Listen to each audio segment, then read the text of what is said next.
All right. Well, we are in a new series entitled The Church of God in Corinth.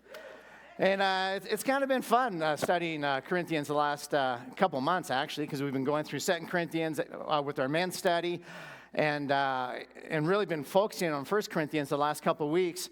But we talked about what the gospel was like in Corinth and about how crazy diverse the church was. And the amount of people that were coming to the Lord and from all these different walks of life, and how the Holy Spirit was moving in a powerful way. And we realized that the gospel is for everyone. Everyone needs the gospel. Everyone needs to hear the truth. And so we got to make sure that we are putting that same value on the people that we meet and we see. And last week we talked a little bit about learning some love lessons from the church in Corinth. And we learned some love lessons because they were lacking in love, right? You know, the whole chapter, 1 Corinthians 13, the love chapter, that was written to a church that was struggling with the concept.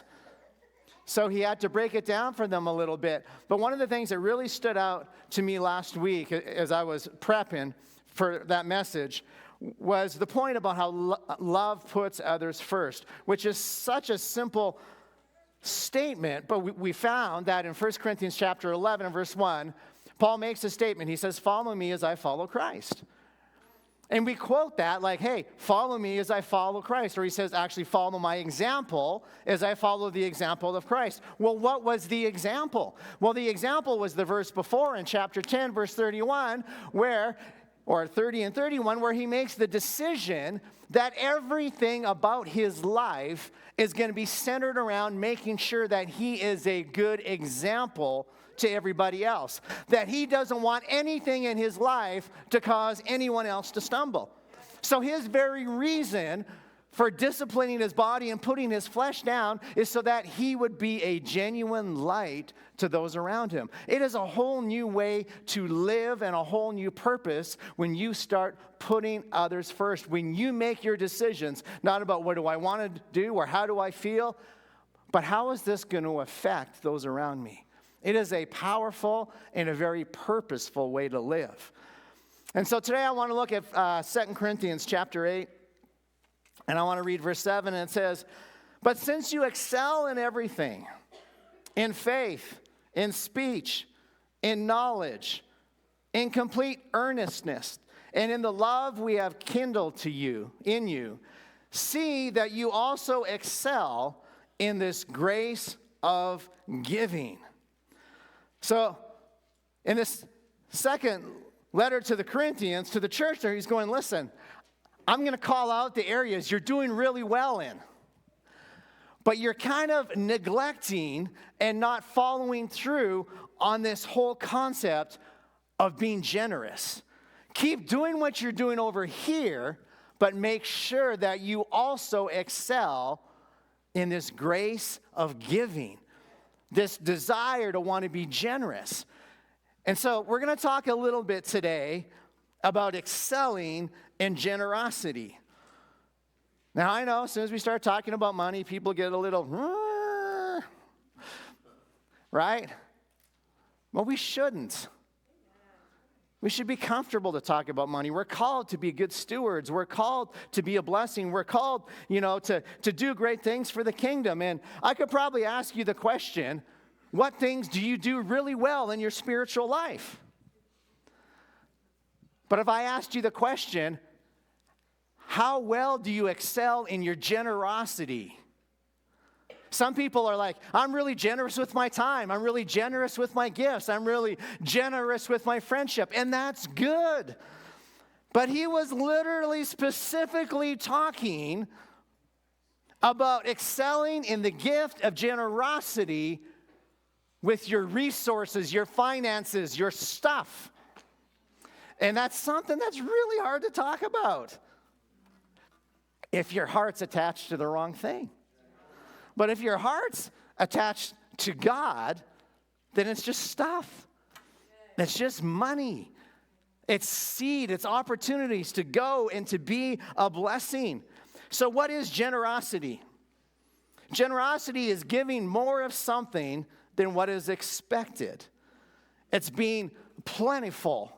Or it's being, and I love this, it's being large. It's being large in your generosity. It's big. You enjoy being generous. But man, I've caught myself lately not wanting to be quote unquote generous. Why? Because everybody's got a tip jar. Everybody.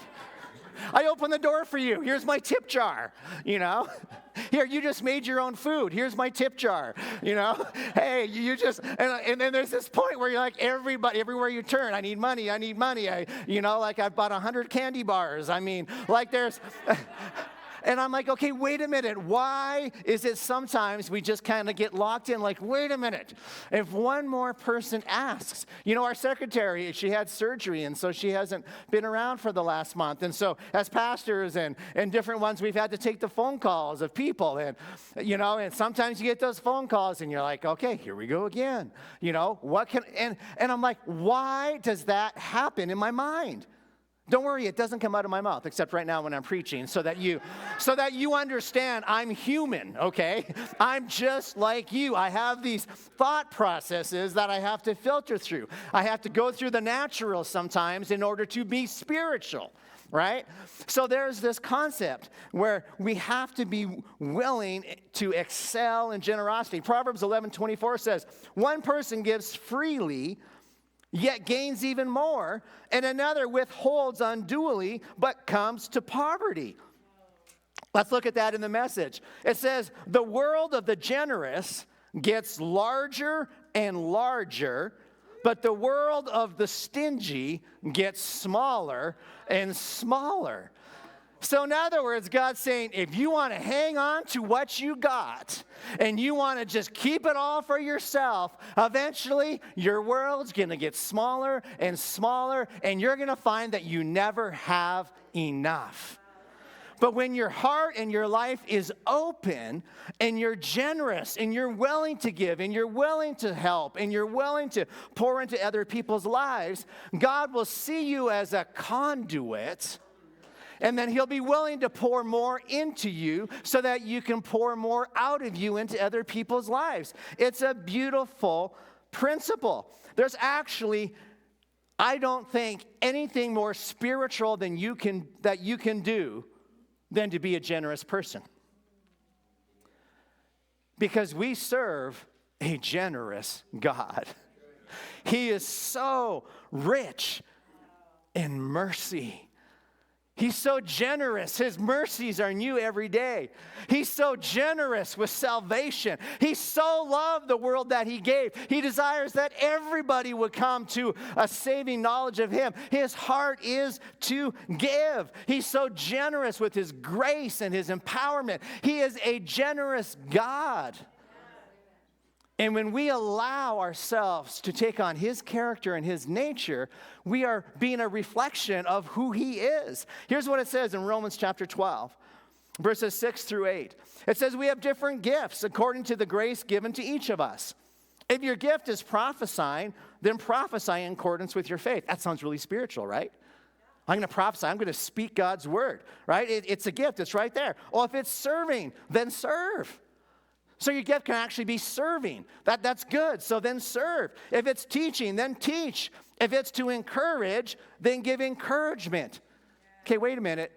If it is giving, then give generously. If it's to lead, then do it diligently. If it's to show mercy, do it cheerfully. So I want to stop here for a second. So God literally gives some people the gift of generosity. Now, does that mean that everybody else doesn't have to be generous? Does that mean that everybody else doesn't have to serve? Does that mean that everybody else doesn't have to encourage? Absolutely not. But there's some people who do some of this by the power of the Spirit, and it's just boom. It's like over the top. But yet we are all called to give and to take on God's character and his nature. Now, there's been several times in my life where I've just seen this so obviously, where somebody, it's just in them. Do you know someone who just loves to give? They just always hear, I want to buy. I want to serve. I want to give. Here, I have that. You can borrow it. If it's mine, it's yours. That's their heart. So I was thinking about this. I have a picture here of our camp facility. I was just thinking about this. Our camp facility, we've got currently 65 acres up there.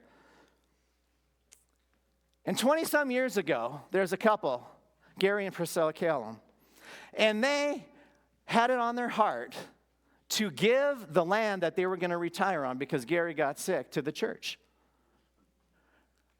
Because they're like, we want to do something that's bigger than us. We want to bless the kingdom. We want to do something that's going to multiply. We can only do so much, but we feel like if we put this land in your guys' hands, you can do something with it. So they gave us the first 15 acres of land just here. You know, at first they had a few strings attached, and I love Pastor Hall's heart. He goes, hey, if you want to give it, then give it. And they're like, you're right. We're just going to give it. That's what we want to do. That's what God told us to do. Well, that property currently, like I said, is 65 acres, run over 30 camps a year. It's worth millions of dollars. Look at what God has done. But you see, it started from this heart of, I want to be generous. I want to give something that's going to produce lasting fruit. Now, what's really cool is after we had the 15 acres, we had an opportunity to buy the next piece of land next to us. Now, that guy had already accused us of building our lodge on his property, so we thought it'd be a good idea to buy the land. And so, Pastor was just sharing the vision on a Sunday morning.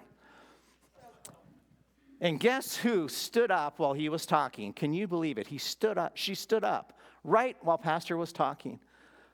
And she had a check in her hand, and she walked up front, and she said, I want to be the first to give money towards buying this next piece of land. So not only had she given the first land in the first building, she's like, I want to be the first one to sow seed into this. And as she did that, Pastor Hall was not taking up an offering. By the end of that service, we had somewhere, I can't remember, it was like almost $20,000 came in, paid cash for the land. It's like the spirit of generosity just came.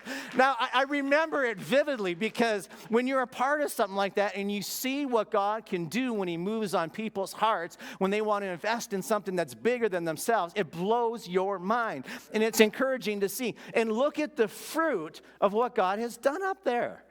It's unbelievable. And I'm excited for this next season of what's going to be up there. We have Dennis and Amber living up there now. We've got our faithful guys who go up there and work and serve. I just feel like we're equipped now to launch into a whole new season that's going to be even bigger. And it all started with the seed of a husband and a wife saying, we don't need this land.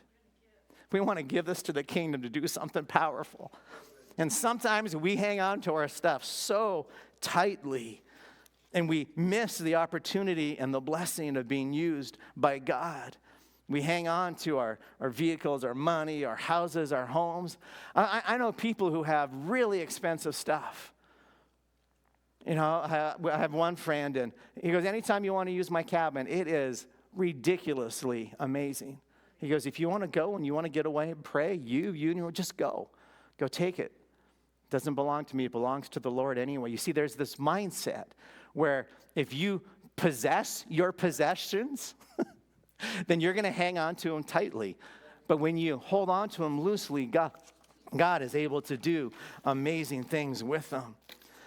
In Luke chapter 16, verse 11, it makes the statement. It says, so if you have not been trustworthy in handling worldly wealth, who's going to trust you with true riches? God's saying, we got to get to this point where money doesn't control us. We got to get to this point where we are willing to surrender everything to God. You know, when you get baptized, you're saying, God, I give you everything. Guess what that means? It doesn't mean that God owns 10% of your money. He owns everything. Everything we have belongs to him. And we're just called to be stewards, to go and to give it to God. So here's the first thing I want you to understand. I want to jump back into 2 Corinthians, and I want to start looking at chapter 8, verse 1. It says, now, brothers and sisters, we want you to know about the grace that God has given the Macedonian churches. In the midst of a very severe trial, their overflowing joy and their extreme poverty welled up in rich generosity. So, believe it or not, he's comparing one church to the other. He's using one as an example. He's going, hey, church in Corinth, I want you to understand what's going on in the church in Macedonia. You got to see what's happening. It says, their overflowing joy. There was this connection between generosity and joy. And you can't negate this connection. When you have the joy of the Lord, you will be generous. When you are generous, it creates joy in you. It feels so good. That's why it's more of a blessing to give than it is to receive. Like, you can't separate the two. Joy and generosity are connected. So I'll say this. If the fruit of God's Spirit, which one of the fruit is joy, if you are not full of joy, then you will not be a generous person. I don't know a lot of grumpy, generous people. I don't know a lot of whining, complaining, generous people. But I know a lot of really joyful, generous people where they love the Lord, they love what God's doing, and it overflows out of their life with generosity. He says, for I testify, verse 3 of chapter 8, that they gave as much as they were able, and then even beyond their ability. What does that mean? It means that they so disconnected from the natural that they found so much joy in giving that they gave more than what everybody thought they should. They're like, hey, you should keep some to buy some food. They're like, no, this is too good. This is too good. I love what I just want to give. I just want to give, and you can't stop me. You know how many times we've robbed people of the joy and the blessing of giving because we told them, well, that's a little over the top. Why don't you tone that down a little bit? You know, maybe you shouldn't be that extreme. Are you kidding me? It says, and they did it entirely on their own. That means Paul didn't get up and preach a really good tithing giving message. That means Paul didn't get up and go, here's what's going on, and pull on their heartstrings. He didn't try and manipulate or twist them or, hey, if you give this much, God will do this. Like, they weren't giving to get. They were just out of their joy and of the Spirit, they gave. And it goes, and they did it entirely on their own. They urgently pleaded with us. Get this. They pleaded, they begged for the privilege of sharing in the service to the Lord's people. They so got the concept that it's more of a blessing to give than it is to receive, that they literally were begging. We want to help. We want to help. Man, I wish I had a list of people that I could call every time we get a phone call when there's a need. But instead, we have to fill out paperwork, talk to board members, who gets the money, how much do we have, blah, blah, blah, blah, blah. I just wish there was people, hey, put me on the list. If somebody calls, I want to help. I've literally been in the office when somebody's walked in and they overhear a need and they're like, well, hey, let me help. I want to help. You know, how much is the church willing to do? And I said, well, this is the max that we commit at a time. Okay, I'll do the rest. You know, because their heart is, they're literally begging, I want to help. And it goes, and they exceeded our expectations. They gave themselves, first of all, to the Lord, which is where their joy came from. And then by the will of God also to us. So they were willing to pour out and to give and to share. Acts chapter 20, verse 35 says this. It says, in everything I did, I showed you that by this kind of hard work we must help the weak. Remembering the words the Lord Jesus himself said, it is more blessed to give than to receive. We quote that and we don't understand it. I'm just going to be honest. We quote that, but we don't really get it. Because if we really got it, we'd really do it, and we would excel at the grace of giving. Here's the second thing that I see here in Corinthians. Let's go back to chapter 8. I want to start reading in verse 12. It says, for if the willingness is there, the gift is acceptable according to what one has, not according to what one does not have. You see, our desire is not that others might be relieved while you are hard-pressed, but that there might be equality. You see, at the present time, your plenty will supply what they need, so that in turn, their plenty will supply what you need. You see, the goal is equality. As it is written, the one who gathered much did not have too much, and the one who gathered little did not have too little. So here's my point. Generosity will keep you focused on others. Now, some of what I said there probably immediately made your political ears like, wait a minute, equality, everybody gets the same, nobody. That's not what it's talking about. It's not that everybody has the same bank account, gets the same amount of money. It means that everybody's needs are taken care of. That means not one person has more value or less value. You look at what you have, and if you have an abundance and somebody's lacking, you out of a generous spirit want to help them. When we first started in ministry, people literally dropped groceries off at our door. People put money in our mailbox. We get phone calls saying, hey, this is the meat place in town. Somebody bought you a bunch of meat. Why don't you come and get it? Get a call from the hospital. Hey, somebody, paid off all your medical bills. Go over to dinner for somebody's place and like, hey, you guys have like 4 kids? You need a van. Here, let's give you a van. I mean, I can go on and on. What was happening? People understood that generosity keeps you focused on others. If you close your eyes and you don't listen, you will not know what any of the needs are. But if you open your heart and you open your eyes and you begin to relationally connect, you will see and you will hear where the needs are. And then you will have the opportunity to be generous. You'll have the opportunity to be a vessel that God can flow through. Now, I'm not going to lie. I've had a season of my life where I intentionally didn't carry cash.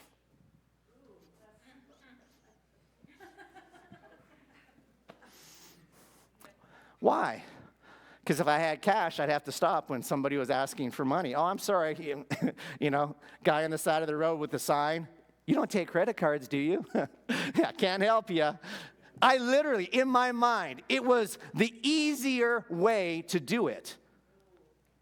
But what was I doing? 1, I was robbing myself of a blessing. 2, I was robbing other people of a blessing. And 3, I wasn't thinking of others. I was only thinking of myself. I don't want to take the time. I don't want to deal with it. I want a reason to avoid the whole scenario. So I'm just not going to carry cash. Isn't that selfish? Just being real with you. That's not me now, but just throwing that out there. So, as I'm thinking about this concept, let's look at Philippians chapter 2. I'm trying to skip through my notes because we don't have a bunch of time. But Philippians chapter 2, verse 1, it says, therefore, if you have any encouragement from being united with Christ, if you have any comfort from his love, if you have any common sharing in the Spirit, if you have any tenderness and compassion, in other words, if you care about people at all, like if you have any, like is there any glimmer of compassion in you? Or do you just not care about people? Can you watch the news and just turn it off and eat your food and go to bed and not think about it? Or when you see those things and when you hear that things, does it grab your heart? It says, all right, he goes in verse 2, he says, well, then make my joy complete by being like-minded, having the same love, being one in spirit and of one mind. Do nothing out of selfish ambition or vain conceit, but rather in humility value others above yourself, not looking to your own interests, but each of you to the interests of others. So the beautiful thing about excelling with the gift of generosity is it will help you love people. It helps you think about other people. I mean, what's the greatest commandment? Love God, love people. So when you are generous, you are automatically thinking about the people that you're around. 2 Corinthians chapter 9, verse 10, 11 says, now he who supplies seed to the sower and bread for food will also supply and increase your store of seed and will enlarge the harvest of your righteousness. God, give me big barns, right? Big barns, lots of storage. I want lots of money, lots of bank accounts. That's how we think. But he says, you will be enriched in every way so that you can be generous on every occasion. So financial blessings and provisions from the Lord come when you are generous. Too many Christians think when I get enough money, I'll start giving. When I get enough money, that's when I'll tithe. When I get enough money, that's when I'll get. You are robbing yourself. You're robbing yourself of an opportunity to be a blessing. You're robbing yourself of an opportunity to be a conduit. It feels so good to give, right? And he goes, you'll be enriched in every way so that you can be generous on every occasion, and through us, your generosity will result in thanksgiving to God. You see, when you're generous, when you excel at generosity, people go, that's not normal. That's not normal. What's going on? Well, it's God. It's God moving on people's hearts. It's God stirring. It has to be, like, God gets glorified when we are generous. Galatians chapter 6, verse 2, it says, carry each other's burdens, and in this way you will fulfill the law of Christ. Proverbs 19:17, whoever is kind to the poor lends to the Lord, and he will reward them for what they have done. I've literally had people say before, well, how am I supposed to know if it's God or not God if I'm supposed to do it? It literally says, if you just give to the poor, it's like you're lending to God. So don't worry about it. Don't worry about it. You think God's going to take care of you? You think God's not noticing what you're doing, right? So generosity helps you keep your focus on others. I know several guys who literally carry cash so they can be ready to be used by God. My dad has a bank account just for giving. And he prays and he looks for opportunities to give. How intentional is that? Proverbs 22:9 says, the generous will themselves be blessed because they share their food with the poor. So then here's the last thing I want you to see with generosity. That generosity is intentional. You can't be generous unless you're intentional. It is an intentional choice and decision to want to be a blessing. You see, giving is what people do, but being generous is a mindset. And when your mind is set on being a conduit for God, it changes everything. Completely changes everything. Let's go back to 2 Corinthians chapter 9. Verse 5, it says, so I thought it necessary to urge the brothers to visit you in advance and to finish the arrangements for this generous gift that you had promised. Oh, you mean there's sometimes that people make commitments to do stuff and to be generous and they don't follow through? Uh-huh. Yeah, I've done that. Have you ever like, oh, I totally want to support you. I want to do something. And then you forget about it. You know, oh, that's a great cause. I want to sow some seed. And then you forget about it, right? So Paul's going, hey, I'm going to help you out here. He says, then it's going to be ready as a generous gift, not as one grudgingly given. Remember this, whoever sows sparingly will also reap sparingly, and whoever sows generously will also reap generously. Each of you should give what you have decided in your heart to give, not reluctantly or under compulsion, for God loves a cheerful giver. When you are intentional, you're engaging God. You're saying, God, what am I supposed to give? Where am I supposed to give? That's the heartbeat of somebody who's generous. You're in this position where, man, I want to be used by God. I heard a preacher say, we were talking about generosity a couple of weeks ago at our men's study, and the guy who was preaching said, you know, the devil's never tempted me to be generous. He said, it's one of those really easy ones where if it's just on your heart to do, it's probably God. So just do it. But be intentional. Don't do it because you have to. Don't do it to look good. Don't do it. And I want to say this. Don't do it just because it feels good.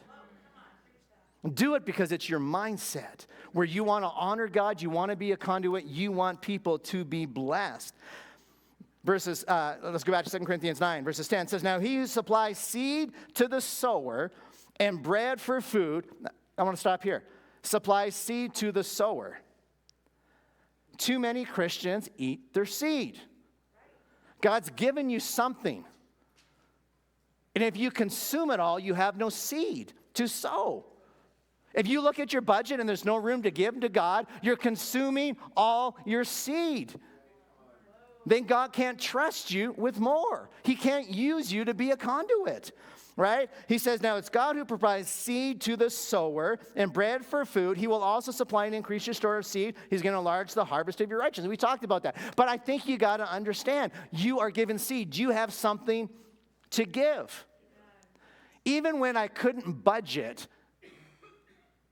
decades ago because I didn't have enough money to pay my bills, I still gave to God. I tithed. I went above and beyond. And I knew that if I honored God, He would take care of all of my needs. And every month, the provision was there. God never let me down.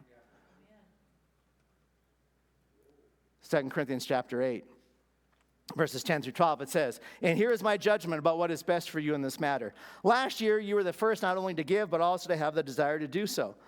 He goes in verse 11, all right, now finish the work, so that your eager willingness to do it may be matched by your completion of it. And then he makes the statement, according to your means. In other words, you should be giving in proportion to what you're receiving. There should be some kind of measuring stick to kind of base it on. Now, you can totally look at the Old Testament, and at the very beginning, Genesis chapter 14, verses 18 through 20, Abraham gives a tenth of his increase to God. He understood that it was God who was blessing him, so he immediately gave a tenth. You can read in Malachi chapter 3, under the law, it was mandated that they tithe. And the tithe wasn't just 10%. There was other things they had to tithe. You add it all up, and it comes to like 23, 24. It was a big percentage, actually. But thankfully, we're not under the law. But yet, is it really bad to give that much? But then you look at the New Testament, and we go back to 1 Corinthians chapter 16. Paul puts it this way. He says, hey, now about the collection for the Lord's people. Do what I told the Galatian churches to do. On the first day of every week, each one of you should set aside a sum of money in keeping with your income, saving it up so that when I come, no collections will have to be made. He's going, listen, here's what you should do. So the principle of tithing was before the law. It was in the law. The principle is there after the law. But in the New Testament, it's under the law of love that we do it. Out of a love for God, we honor Him. We give tithes, we give offerings, and we go above and beyond. I love to tell people, if you don't want to be religious about it, go like 12% or so. like just adjust your tithe a little bit so you're not like in this religious mindset. But when you honor God and you put Him first, there is a blessing of honoring God with your first fruits. Proverbs 3, 9 and 10, honor the Lord with your wealth, with the first fruits of all of your crops. Then your barns will be filled to overflowing, and your vats will brim over with new wine. Now, some of us struggle with this concept of first fruits, of honoring God with a tithe or a portion. If you can't do 10, like I said, do 15. But take a step. Start with 5. If you start the process, because it's not law, but if your heart is God, I want to become more generous. I can't wrap my brain around 10, so I'm going to do 5, and my goal is in the next 3 months, I'm going to be up to 6, then I'm going to be up to 8, then I'm going to be up to 10, and then that's going to be my foundation. And then God, once I'm there, I believe that I'm just going to listen to your leading and your prompting. But I want you to understand something. I don't believe that giving God a tithe is being generous. I don't. I just believe it's honoring. It's what you do is I want to honor God. Generous is going above and beyond. So we want to be intentional with our first fruits or with the principle of something like a tithe.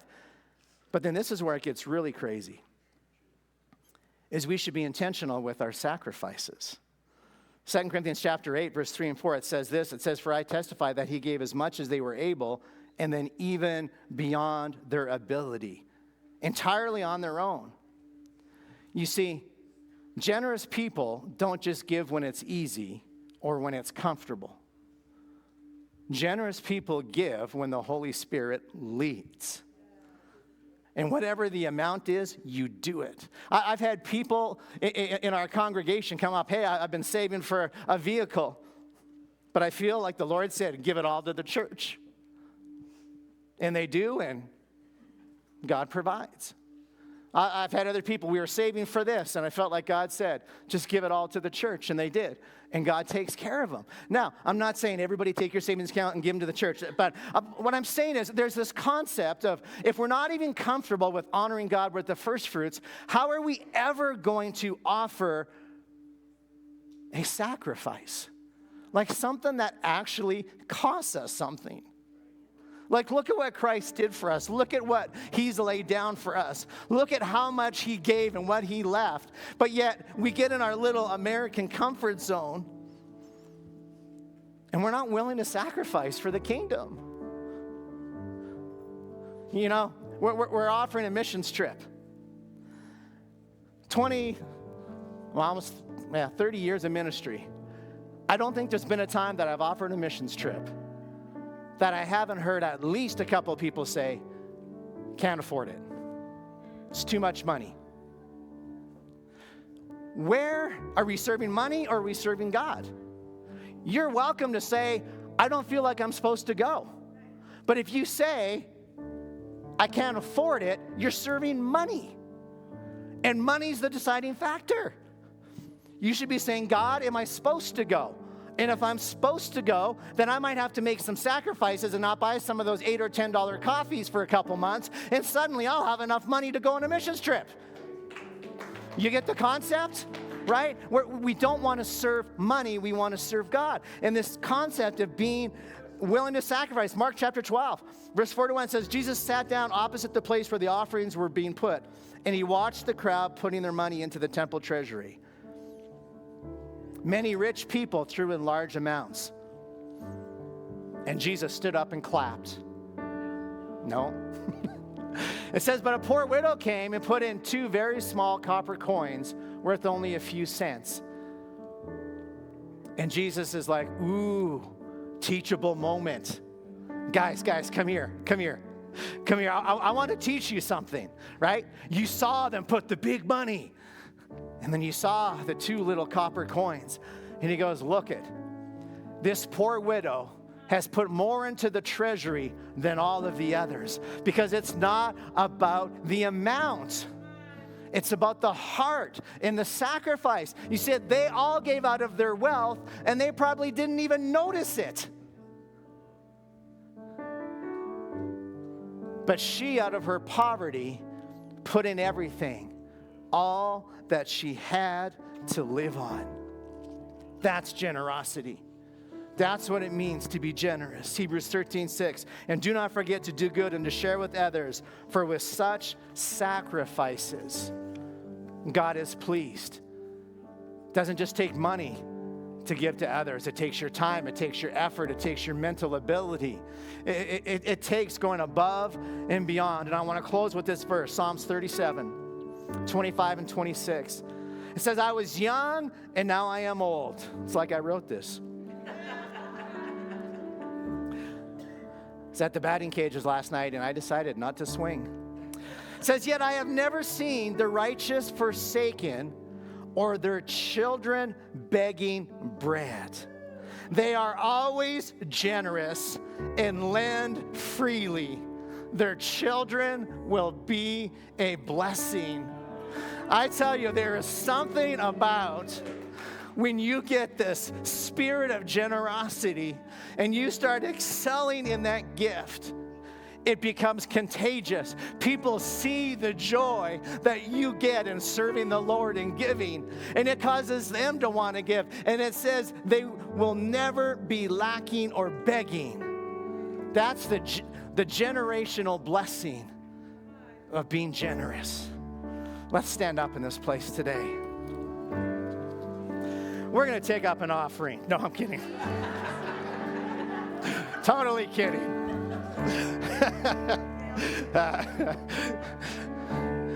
I just really feel like God's really wanting us to get the focus off of ourselves, to get the focus off our bank accounts and our money, and stop hanging on to all this stuff so tightly and just say, God, I want to be a generous person. I want to reflect your character. I want to reflect your nature. I want to give. I want to be a blessing. I want to pour into other people's lives. I want to serve. If that's your heart, just raise your hands right where you're at. If you want to grow in generosity. Father God, in this place today, we acknowledge that you are incredibly generous. God, you are rich in mercy, rich in love, rich in provision. God, you poured so much into our hearts and into our lives. Now, God, I pray that you would fill us with your compassion. God, that you would fill us with your love. God, that as we leave this place today, we would begin to be intentional about being generous. That you'd open up our natural eyes to see the needs around us. And God, that we would raise our hand and say, Lord, use me. God, use me to meet that need. God, take what you've given me and use it for your glory. In the name of Jesus.